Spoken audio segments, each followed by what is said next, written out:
Lecture number 8 chapter number 5 से images with their results. उससे पहले हमने सोर्सेज, कॉम्प्लेक्स पोटेंशियल आदि के बारे में इससे पहले लेक्चर में डिस्कस किया था। तो इमेजेस क्या है? इमेज जैसे हम किसी तालाब के किनारे खड़े हैं या हम चलते हुए पानी के जिसका बहाव टेंजेंशियली है उसके किनारे खड़े हैं, तो आप एक इमेज देखेंगे अपनी, और इमेज की और आपके बीच में एक सरफेस होगा। तो उस सरफेस के across there is no flow, लेकिन आप वहाँ पर एक इमेज देख रहे हैं दूसरी तरफ। तो इसकी डेफिनेशन इस तरह से हम इमेज की डिफाइन कर सकते हैं। If in a liquid a surface S can be drawn across which there is no flow, then any system of sources sinks and doublets on opposite sides of this surface is known as the images of the system with regard to the surface. Clear? ठीक है। अब as there is no flow across the surface, it must be a streamline. thus यानी कि flow streamline होगा। thus the fluid flows tangentially to the surface, right, and hence the normal velocity of the fluid at any point of the surface is 0. ये हम आगे भी prove करेंगे इसमें। तो images of a source with respect to a line, आप देख रहे हैं कि राइट हैंड साइड में एक सोर्स लिया ए पर, और कोऑर्डिनेट इसके A0 हैं, ठीक है, और उसकी इमेज दूसरी तरफ बन रही है ना, ए डैश पे। इसके कोऑर्डिनेट कितने? -a और 0, ठीक है। और OY एक सरफेस है, ठीक है, जहाँ पे हमने P पॉइंट पर हमें नॉर्मल वेलोसिटी निकालनी है।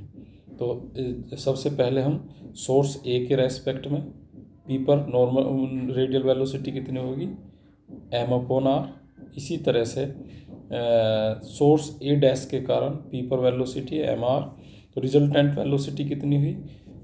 mr cos theta minus mr cos theta equal to 0, ठीक है, क्योंकि कंपोनेंट PL पे कितना होगा?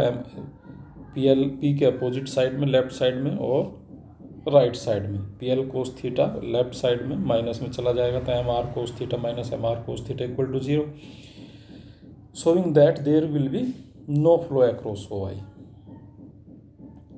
अब कोरोलरी सी पे इसी तरह से हम डबलेट देख लेंगे। Images of a doublet with respect to a line. आप देख रहे हैं राइट हैंड साइड में क्यू पर एक सोर्स है, -MP सिंक है जहाँ पानी जा रहा है, क्यू से आ रहा है, ठीक है, निकल रहा है, और एक्स एक्सिस के साथ अल्फा एंगल बनता है। दूसरी साइड में उसकी इमेज बन रही है उसी तरह से। अब कुछ ये रिजल्ट कॉम्प्लेक्स पोटेंशियल से संबंधित है। 2/सेल्फ 5.19 है, 5.19 भी 5.19 ठीक है, आपकी रेफरेंस बुक में देखिए। और 5.21 image of a source with regard to a circle. अब एक सर्किल देख रहे होंगे आप इसमें, सर्किल, और एक ए पे सोर्स देख रहे होंगे, और बी पे उसका इन्वर्स इमेज बनता है, और एक ये पी पॉइंट है जिस पोजीशन वेक्टर एक तरह से PB R2 है, PA इक्वल टू R1 है, ठीक है, और OP R है, और ये जो रेडियस है किसकी? सर्किल की A है, ठीक है।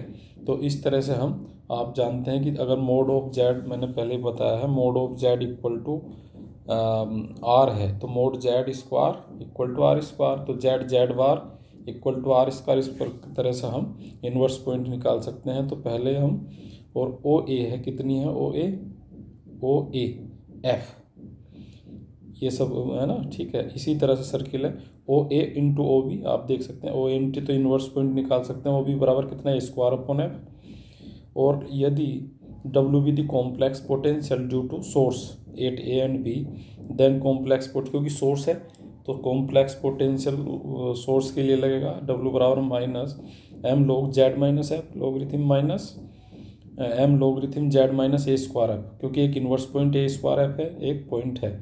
तो इसे सोल्व कर लेते हैं Z के स्थान पे, क्योंकि x plus iota y equal to R cos theta plus I R sine theta. इस तरह से सोल्व कर लेते हैं, और फिर इसे एक तरह से अलग अलग कर लेते हैं, इसका इक्वेटिंग रियल पार्ट्स। तो फाई इक्वल टू ये I से सोल्व करने के बाद जो एक्सप्रेशन है आप, ठीक है, सोल्व कर लिया, it is simple to solve. और नॉर्मल वेलोसिटी निकाल लेते हैं, del phi upon del R, ठीक है। तो del phi upon del R इसे माइनस में ले लेंगे, माइनस इधर ले जाएंगे, ठीक है। तो ये नॉर्मल वेलोसिटी होगी है ना, और रेडियस आर के स्थान पे रख लेते हैं, किस पॉइंट पे, क्यू पे। आप देख सकते हैं क्यू कहाँ है, क्यू जो है ना, ठीक है, क्यू है सर्किल के अंदर, ये जो जहाँ एक क्रॉस कट कर रहे हैं यहाँ पे हम वेलोसिटी ले लेंगे नॉर्मल और, ठीक है, टेंजेंशियल जो भी है नॉर्मल वेलोसिटी।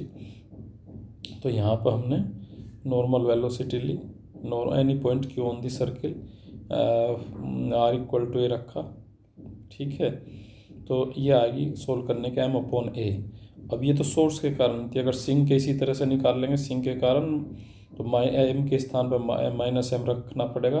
तो ये क्या होगी, if we place sink of इस 10 -m 8O, then the normal velocity due to it 8q will be -m/a। तो इस तरह से हम इससे सिद्ध हुआ, hence the image system for a source outside a circle consist of an equal source at the inverse point and equal sinks at the center of the circle। ये सिद्ध हुआ इससे। अब है image of a doublet with regard to a circle. अब उसी तरह से हमने एक डबलेट ले लिया, ए डैश पे सोर्स लिया और ए पे -m सो सिंक लिया, जो जिनके बीच जो एक्सिस है इनके मध्य, जो एक तरह से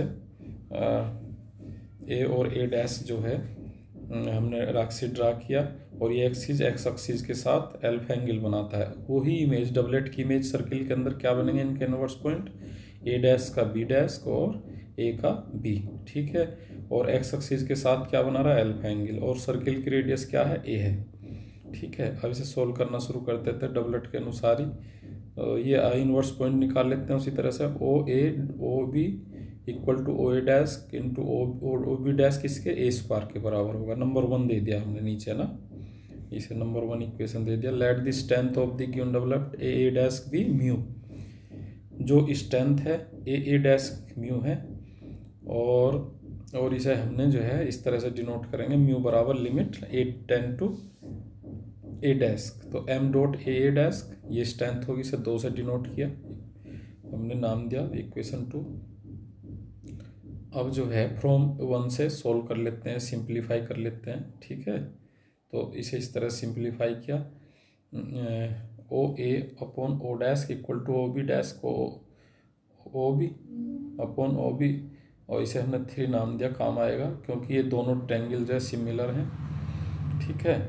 आप फिगर में देख सकते हैं दोनों ट्रेंगल सिमिलर हैं, और ये आपका बी, क्योंकि बी बी डैश निकालना हमें, ऊपर ए डैश का यूज़ हुआ है ना, तो यहाँ से हमने बी बी डैश ए डैश, क्योंकि ए डैश का तो पता लग गया म्यू स्ट्रेंथ होगी, तो बी बी डैश निकालना है यहाँ से, तो बी बी डैश का upon A dash by the similarity of triangles, तो ओ बी डैश का अपॉन ओ ए। और अब चूँकि इसमें अगर हम ऊपर नीचे ओ डैश को ए डैश मल्टीप्लाई कर दें, तो क्योंकि हमें दिया हुआ है उसका यूज़ ओ बी डैश को ए डैश दिया है, तो उसका यूज़ कर लेंगे, यहाँ रखी हमने वैल्यू इसकी।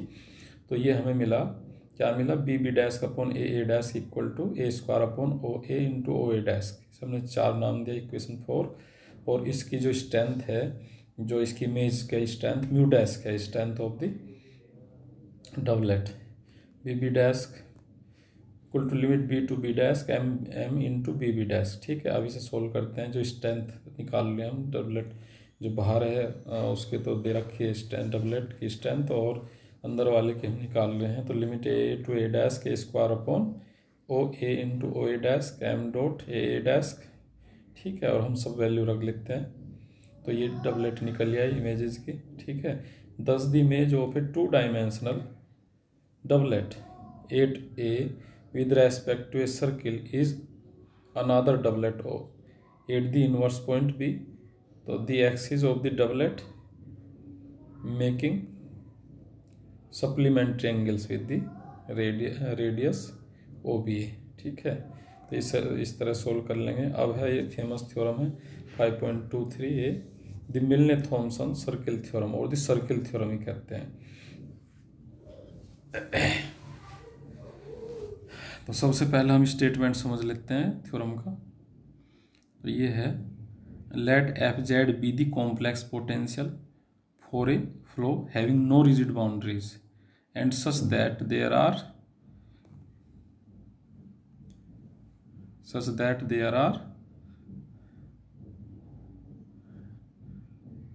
no flow having no rigid boundaries and also such that there are no singularity of the flow within the circle.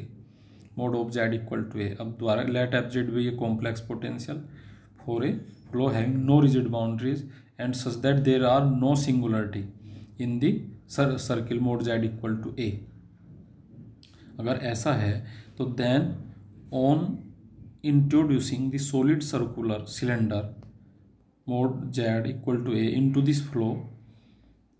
the flow, the new complex potential is given by w equal to fz plus f bar a square upon z. ठीक है, तो हमें complex potential निकालना है outside the circle. अब circle मतलब जो cylinder है तो उसका बेस कितना होगा, सर्किल ही होगा ना, तो हमें एक तरह से सर्किल की बाउंड्री पर निकालना है. तो उससे बाहर जो कॉम्प्लेक्स पोटेंशियल होगा w equal to f z plus f bar a square upon z होगा. अब प्रूफ कैसे करेंगे, सबसे पहले तो हमें सर्किल का जो बेस है उसका सर्किल है. ठीक है, तो सर्किल पे इनवर्स पॉइंट क्या होगा, तो mod z bar equal to a square और z bar equal to a square upon z. ठीक है, तो इनवर्स पॉइंट निकल आया आपका. अब hence for the points on the circle भी है, कॉम्प्लेक्स पोटेंशियल क्या है सर्किल पे, क्योंकि इनवर्स पॉइंट का भी है, अभी हम पहले प्रूफ कर चुके. एक तो एफ जेड हुआ और उसके इनवर्स पॉइंट पे f bar a square upon Z.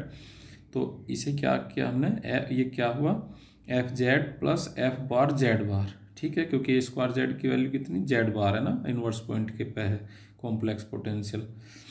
अब ये जो एक रियल बन गया, ये मैंने इसमें ब्रैकेट में भी दिखा रखा, z equal to x plus iota y equal to z bar equal to x minus iota y. तो जेड प्लस जेड बार कितना 2x रियल पार्ट हो गया, तो इसलिए रियल होगा. अब चूंकि हम जानते हैं डब्ल्यू equal to 5 plus iota psi, तो साई की वैल्यू 0 होगी तो 5 होगा इसमें, क्योंकि रियल पार्ट होना है. तो इसका मतलब क्या हो गया, तो सी जे स्ट्रीम लाइन, जो उसका जो बाउंड्री है सर्किल जो है सिलेंडर का जो बेस है वो एक स्ट्रीम लाइन है इन द न्यू फ्लो. ठीक है, अब बाय द हाइपोथेसिस का मतलब जो थ्योरम में दिया गया है, all the singularity of F Z eight which source sinks doublet और वोर्टिसिटी में be present light outside this circle, यानी कि इन साइड में कोई सिंगुलरिटी नहीं है, सर्किल के आउटसाइड में है. तो इस जो उसका इन्वर्स पॉइंट पे तो अंदर होंगे, so that the singularity of F A square upon Z lie inside the circle. ठीक है, तो हैंस द सिंगुलरिटीज ऑफ, इसी तरह से f bar a square z क्या होगी, also lie in the inside the circle. Thus we find that, इस प्रकार से we find that the additional term f bar a square upon z introduce no singularities. ठीक है, into the flow outside the circle. ठीक है, जो इसमें additional term है वो तो इनसाइड बता रहा है. ठीक है, तो इस तरह से into the flow outside the circle. अब हैंस इसका मतलब ये हुआ, hence mod of z equal to a is a possible boundary for the new flow and डब्ल्यू equal to f z plus f bar a square z is the approximate complex potential for the new flow. ठीक है, for mod z greater than equal to a.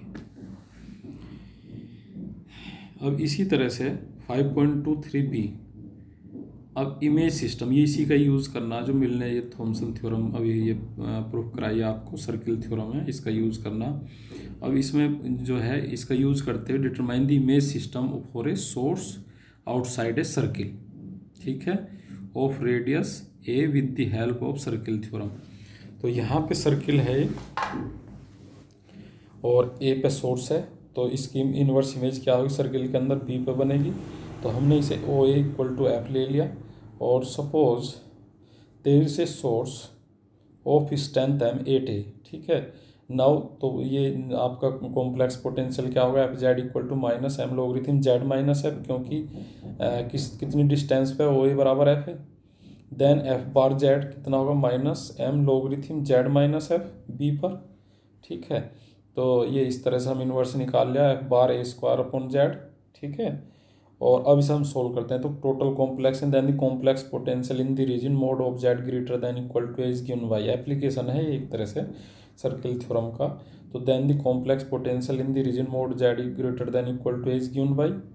अब ये सारी value रख लेते हैं, इसे सोल्व करते हैं। तो इसे हम करते हैं कहाँ सिंक बन रहा है, कहाँ सोर्स बन रहा है। तो इसे सोल्व करने के बाद ये आया आपका minus m logarithm z minus f minus m logarithm z minus a square f plus m logarithm z. अब इसमें देख सकते हैं कि minus m logarithm minus f, तो ये तो कांस्टेंट हो गया। तो इसमें नंबर 1 इक्वेशन में इसे कांस्टेंट रख देते हैं। एम लोगरिथम जेड क्या हुआ, सेंटर पे एक तरह से सोर्स है, सेंटर पे सिंक है ना। और जो इनवर्स पॉइंट और उस पर क्या है आपका सोर्स है। तो 10 ये क्या शो करता है, ये इसमें number 1 number W is the complex potential of a source. So in that W is the complex potential number 1 एक सोर्स है किस पे, ए पर, z equal to f distance पे, और सेकंड भी सोर्स है इनवर्स पॉइंट पे z equal to a square upon f पे, और थर्ड है a sink minus m at the origin पे। ठीक है, और इसे हम कंबाइन कर कैसे कर सकते हैं। दस दी image system for a source outside a circle consist of an equal source at the inverse point and an equal sink at the center of the circle। ठीक है, अब ये फेमस थ्योरम है, ये इम्पोर्टेंट थ्योरम है, जो भी मिलने थॉमसन इम्पोर्टेंट है, इसका एप्लीकेशन भी इम्पोर्टेंट है। और 5.24 the theorem of Blasius in the study. उसी तरह से हम रखेंगे इसमें, जो फ्लूइड में एक सिलेंडर रखेंगे इसमें भी, और हम कॉम्प्लेक्स पोटेंशियल निकालने की कोशिश करेंगे। तो ये सिद्ध हुई थ्योरम है ब्लेसियस द्वारा। तो in study 2 dimensional irrotational motion of an incompressible fluid. सब जाने इनकम्प्रेसिबल फ्लूइड क्या हो गया, रोटेशनल मोशन भी है। ठीक है, और under no external force giving, ठीक है, by the complex potential W equal to f z. ठीक है, इफ द प्रेशर थ्रस्ट है, यानी कि एक्सटर्नल फोर्स नहीं है। If the pressure thrust on the fixed cylinder of any shape are represented by a force x y and a couple of moment m about the origin of a coordinate, then हमें proof करना है तब x minus iota y 1/2 iota rho. और ये इस तरह से हम प्रूफ करना है, जो इसमें प्रेशर थ्रस्ट बन रहा है, और m क्या है आपका, मोमेंट है, कपल ऑफ मोमेंट है, real part of this equal होगा, rho is the fluid density है, और integrals are taken around the contour C of the cylinder. अब प्रूफ करना शुरू करते हैं। उसी तरह से एक फिगर बना लेते हैं इसमें। तो ये फिगर है, ठीक है। तो यहाँ पे आप देख रहे हैं एक पी पॉइंट लिया, ये सी एक तरह से बेस हो गया सिलेंडर का, और यहाँ पर पी एक्स वाई एक पॉइंट ले लिया, टी इस पर टेंजेंट ड्रा कर दिया, और इट मेकिंग थीटा एंगल। ठीक है, तो पी पर ये थीटा एंगल बनाता है, क्यू अदर पॉइंट है, जो पी और क्यू क्या डेल्टा एस हुआ, और कोऑर्डिनेट आप देख रहे हैं एक्स वाई, और x plus delta x y plus delta y, और पी एक नॉर्मल है पी के, कैपिटल पी के स्मॉल पी, तो ये क्या हो गया पी इंटू डेल्टा एस। ठीक है, और ये एंगल बना एक तरह एक्स एक्सिस से, जो नॉर्मल कितना बनाता है पाई वाई टू प्लस थीटा। ठीक, और इस तरह से हमें यहाँ इससे क्या क्या मिला, P Q equal to delta s cos theta d x upon d s निकल जाएगा इससे, sine theta equal to d y upon d s, इसे 1 नाम दिया। And the normal at P makes an angle, ये सब मैंने बता चुका। ठीक है, if p denotes the pressure at P, then the force on unit length of this section delta s is p delta S. ठीक है, फोर्स ऑन यूनिट, प्रेशर हुआ और डेल्टा एस, तो ये एक तरह फोर्स हो गया on unit length of the section is p delta S. तो नॉर्मल टू सी होगा, देन यूजिंग 1। ठीक है, तो थ्रस्ट कितना, एक्स और वाई अलग अलग निकाल लेंगे, तो एक्स पे कितना होगा integration C p cos theta plus pi by two d s, जो कंपोनेंट हैं आपके यहाँ, जो फोर्स के कंपोनेंट है पी डेल्टा एस निकाला, तो पी के कंपोनेंट क्या है, पी कोस थीटा, ठीक है, theta plus pi by two d s. इसे सोल्व कर लेते हैं तो ये किसके बराबर होगा, माइनस पी साइन इंटीग्रेशन और p sine theta d s over c, और इसे हम साइन थीटा किसके बराबर है, साइन थीटा डी एस, ऊपर कैलकुलस वाली से 1 से d y upon d s के, तो डी वाई हो गया ये, तो 2 नाम देंगे, इसी तरह से वाई निकाल लेंगे, ठीक है। तो ये किसके बराबर है, integration of p d x over c, इसे 3 नाम दिया। तो हमें यहाँ से हम एक्स माइनस आयोटा वाई भी निकाल सकते हैं। अब हम जो मोमेंट होगा क्या है आपका मोमेंट, इसमें होगा इंटीग्रेशन ऑफ एक्स, जो कंपोनेंट है x dot p sine theta pi by two d s minus y p cos theta pi by two d s, ठीक है। और इसे हम सिंप्लीफाई कर लेते हैं इस तरह से, और ये वैल्यू रखने के बाद m बराबर integration of p in bracket x d x plus y d y over c, इसे हमने नाम दिया 4। अब हम इन सबको, क्योंकि हमें क्या निकालना, जो थ्योरम में एक्स माइनस आयोटा वाई बराबर दिस और m real part of this है ना, तो अब हम बर्नौली थ्योरम यूज़ करेंगे, क्योंकि p को हमें रिप्लेस कर देंगे, p इज प्रेशर, तो यूजिंग दी बर्नौली थ्योरम, तो बर्नौली थ्योरम यूज़ करेंगे यहाँ पर। Equation in the contrast is 1/q² plus number of high equation है 1/2q² plus p upon rho equal to b, क्योंकि स्टडी मोशन है तो पहला वाला टर्म तो 0 हो गया, delta q upon delta t. तो अब यहाँ पे क्या करेंगे, पी की वैल्यू निकाल ली। अब चूंकि रो भी कॉन्स्टेंट है, क्यों है, इनकम्प्रेसिबल फ्लूइड है, और बी भी कॉन्स्टेंट है, तो इसे एक नाम दे देंगे, रो बी इक्वल टू ए, तो माइनस ए माइनस 1/2 रो Q², इसे 5 से नाम दे दिया। और Q² किसके बराबर होगा, U² प्लस V² के, तो P किसके बराबर हुआ तब, P equal to a minus this, है ना। अब dW/dz वेलोसिटी कॉम्प्लेक्स पोटेंशियल का डिफ्रेंशिएशन करने से प्राप्त होती है, तो कितनी भी dW/dz इक्वल, और इसे ये भी कर सकते minus dW/dz equal to u minus iota v, जैसे 7 से नाम 7 इक्वेशन नाम दिया। अब यूजिंग 2 और 3 का यूज़ करते हैं यहाँ पर, पहले वाले पे आ जाओ, ये सब निकालने के बाद, चूँकि इसमें पी और पी की वैल्यू रख देते हैं दोनों में, तो ये पी की वैल्यू रखी है एक्स वाई में, ठीक है, और इन्हें सिंप्लीफाई किया, राइट, और इसे इक्वेशन नंबर कितनी होगी, इक्वेशन नंबर होगी आपकी 9, ठीक है, ये 8 है जिससे हमने x निकाला, y वाली 9 होगी। और फिर हम इसी तरह से m में भी p की वैल्यू रख लेते हैं। m क्या है आपका, moment of, couple of moment है, और इसे सोल्व किया, ठीक है सबको। और अब जो है, जो हम रिप्लेस करते हैं, तो इसमें हमने यूज़ किया, जो कपल ऑफ मोमेंट में है, जब हमने इसे यूज़ किया, तो ये हम जानते हैं कि integration of d y over c, क्योंकि वे क्लोज्ड है सी, तो ये 0 हो जाएंगे सब। तो 9 में हमने यूज़ किया, 9 और 10 में। अब हम यूज़ करेंगे, क्योंकि कंटूर क्या एक स्ट्रीम लाइन है, तो डी एक्स अपॉन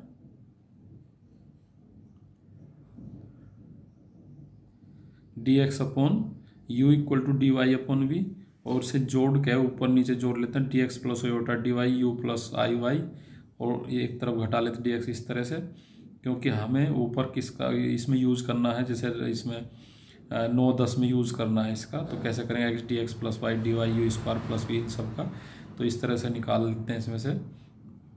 तो ये हमने इसमें किया, और ये इस तरह से हमने सिंप्लीफाई कर लिया, और हमें प्राप्त हुआ कौन सी इक्वेशन, 11, ठीक है। तो ये u माइनस आयोटा वी का whole square in bracket d x plus iota d y equal to U² plus V² d x minus iota y 11। अब ये हम फिर रखते हैं x और कैपिटल X, जो थ्रस्ट है, प्रेशर थ्रस्ट, और कपल ऑफ मोमेंट में, तो x की वैल्यू निकल आई, ठीक है। और इसी तरह से हमने real part m real part of, ठीक है, इस तरह से हम सिंप्लीफाई कर लेते हैं। तो ये हमें रिजल्ट मिल गया थ्योरम के। और एग्जाम्पल आपको करना है 1A 7 8 10 12 इसके, और ये चैप्टर फिनिश हो गया, ख़त्म हो गया। Thank you.